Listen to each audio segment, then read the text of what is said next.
Measurable, observable, and repeatable. When I assign clients of mine cardio, normally it is a very specific thing. So I'll give you an example.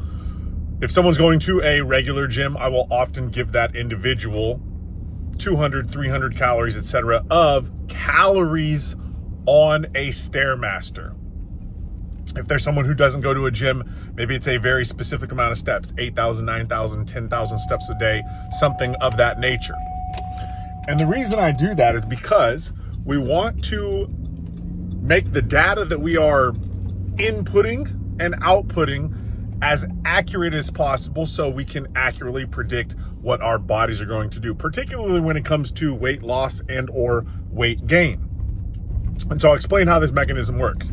If I take 5 people and I say, I want all 5 of you to do 20 minutes on the Stairmaster, 3 of them might be on a level 3, 1 of them might be on a level 7, and 1 of them might be on a level 5, right? It's 20 minutes for each of them, but the amount of energy being expended during that time is completely different. Now, all of us are different body weights, different body types, different basal metabolic rates, etc.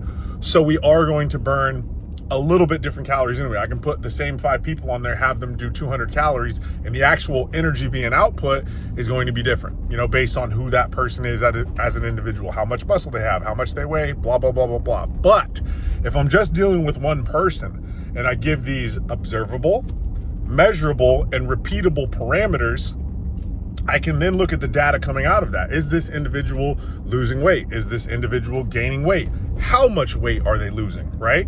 And what we do is we juxtapose that against the amount of calories that that individual is having, and we can accurately predict and or adjust the things that need to be adjusted, whether that's calorie intake or energy output. And so then we can say, okay, if we're losing, 1 pound a week, we know this is a 3,500 calorie deficit.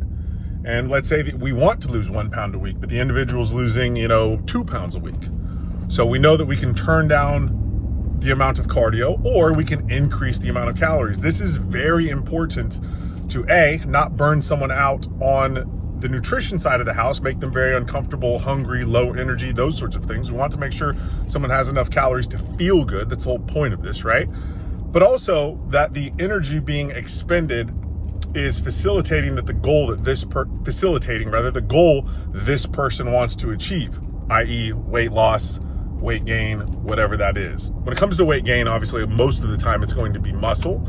And so you have to have a training plan in place. You have to have some form of resistance training in place, unless we're coming from, a place of illness or something like that. Someone recovering from something, cancer or something of that nature. They can put a lot of muscle on very easily with just getting their nutrition in check, those sorts of things. But we're talking about just average, regular, everyday person, that doesn't have some sort of illness or a muscle wasting disease or something like that. That person will need to have some resistance training in the mix. So again, observable, measurable, and repeatable cardio. And it doesn't need to be running or Stairmaster, whatever you're doing, make it as repeatable as possible. 200 calories on the Stairmaster, 300 calories on the Stairmaster, a certain amount of steps per day, a particular amount of calories on any sort of implement like a Airdyne or an Echo bike or something like that. 5K on the row, 2K on the rower, those sorts of things. Measurable, repeatable, observable will get you the best results that you can most accurately predict when it comes to your fitness journey, whether that's weight loss or weight gain. Remember that. Love y'all. Subscribe.